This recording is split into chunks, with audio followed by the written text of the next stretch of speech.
Paglaban sa katiwalian at isang lehitimong anti-political dynasty bill ang panawagan ng mga nakiisa sa White Ribbon March ngayong araw.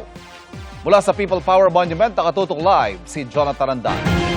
Jonathan. Ivan, kumonti na yung mga nandito ngayon sa White Ribbon Protest sa EDSA People Power Monument.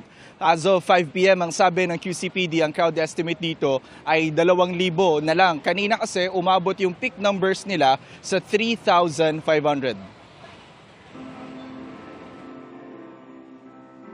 Nagsimula ang White Ribbon March sa misa sa EDSA Shrine. Napuno ng kulay puti ang misa na pinangunahan ng 2 obispo at maraming pare. Ang sermon ni Kidapawan Bishop Colin Bagaforo umikot sa self-centeredness o pagiging makasarili na dahilan anya ng korupsyon.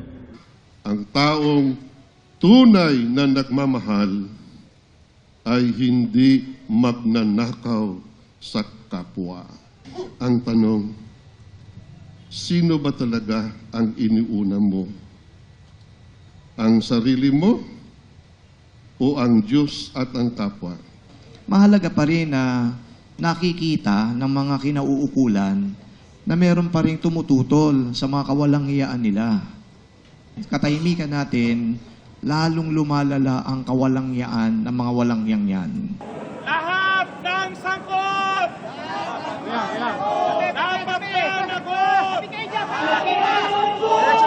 Matapos ang misa, umusad na sa EDSA ang mga kasali sa marcha. Bitbit nila ang mga karatula ng kanilang panawagan at mga maskara ng katiwalian. Alas 2 po ngayon ng hapon, katirikan ng araw, nagmamarcha sila mula doon sa EDSA Shrine, papunta ng People Power Monument. Ang nasasakop nila ngayon, isang linya ng EDSA southbound. Kaya kung makikita po ninyo, isang linya na rin nadadaanan, nakabarikada naman po yung mga pulis dyan. Ang sigaw ng mga nagrarally kontra korupsyon. Yung iba sa kanila, kita nyo, may suot pang mga maskara ng buhaya, ng baboy. Ang sabi po ng organizer nitong White Ribbon March, sa tansya nila, nasa 3,000 sila ngayon na nagmamarcha dito sa EDSA. Bata, matanda, pare, kongresista, estudyante, doktor, pati na mga rider, sama-sama sa panawagang sugpuin ang korupsyon, wakasan ang political dynasty at magkaroon na ng electoral reform. Yung aming lugar ay patuloy pa rin binabaha, kaya danas yung hirap dahil sa mga malawakang pangungurakot. Meron kaming binuo na doctors opposed to corruption. Alisin ang VAT sa lahat ng mga gamot. Lagi ko kasing iniisip yung future ng next generation. This is my way of helping them achieve their dream. Masama ako kasi gusto kong mapakinggan yung mga hinaing nila. Sabi ni Bishop Bagaforo, ang kanilang programa ay bukas sa lahat ng kulay. Kaya nga raw white ang kulay ng kanilang kampanya. Inimbitahan din daw nila ang iba't ibang relihiyon, kabilang ang Iglesia ni Cristo. Pero hindi raw sigurado kung dadalo. Sabi nila, they will not stop kung sino mga kasapi nila na gusto sasama. May signature campaign din para sa People's Initiative na bersyon ng anti-political dynasty bill. Ivan, sa mga oras na ito, lumuluwag na yung daloy ng trapiko dito sa northbound ng EDSA White Plains. Dahil po yan sa nababawasan na nga yung mga tao dito. Generally peaceful ang protesta rito, sabi ng QCPD. Walang gulo, walang inaresto. Pero may higit 20 ang binigyan ng first aid.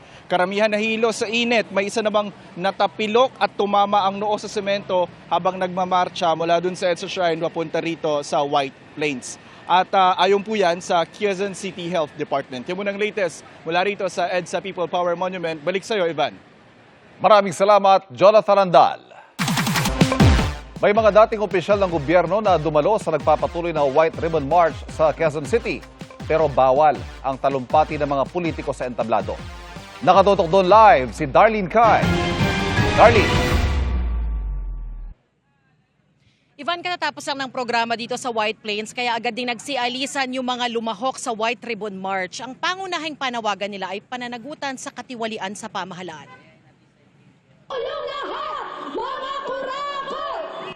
Nasa White Plains Avenue sa Quezon City ang entablado kung saan isinagawa ang programa para sa White Ribbon March ngayong araw. Ang prayer rally na ito ay inorganisa ng Interreligious Leaders Council for National Transformation na binubuo ng mga Katoliko, Evangelic, Protestante at mga Muslim, kasama ang ilang civil society organizations. Nananawagan sila ng pananagutan sa lahat ng mga sangkot sa korupsyon.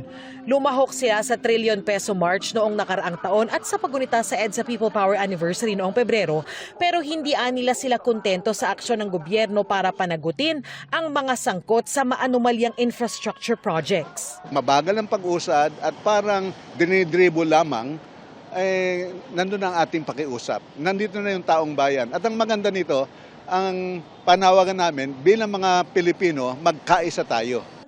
Nagsimula ang programa sa dasal ng iba't ibang relihiyon.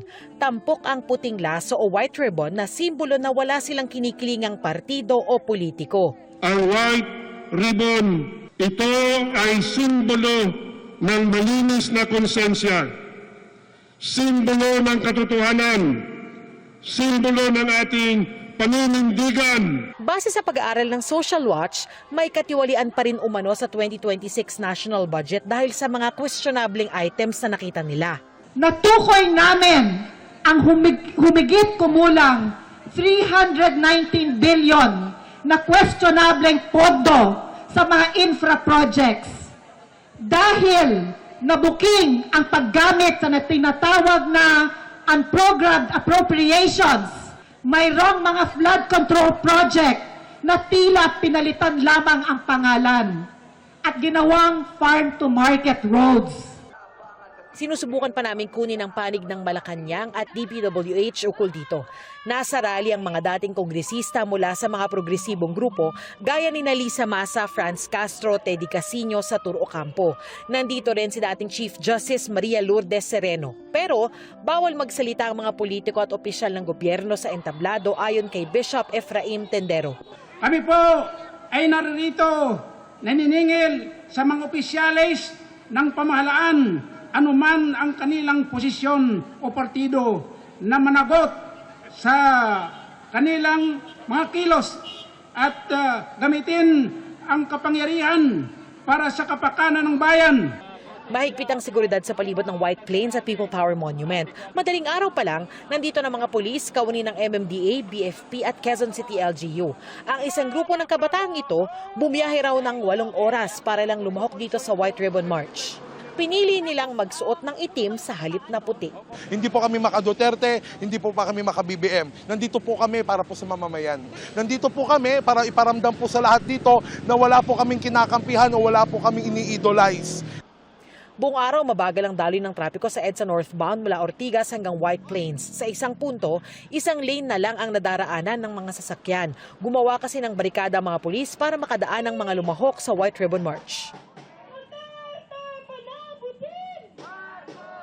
Ivan, ilang metro lang mula doon sa entablado ay nakiisa sa rally yung ilang Duterte supporters. Ang sabi ni dating Congressman Mike Defensor na nandito rin kanina ay lumayo na raw sila para hindi magkagulo pero nirerespeto raw nila at nakikiisa sila sa panawagan para sa pananagutan. Yan ang latest mula rito sa Quezon City. Balik sa'yo, Ivan. Maraming salamat, Darlene Kai.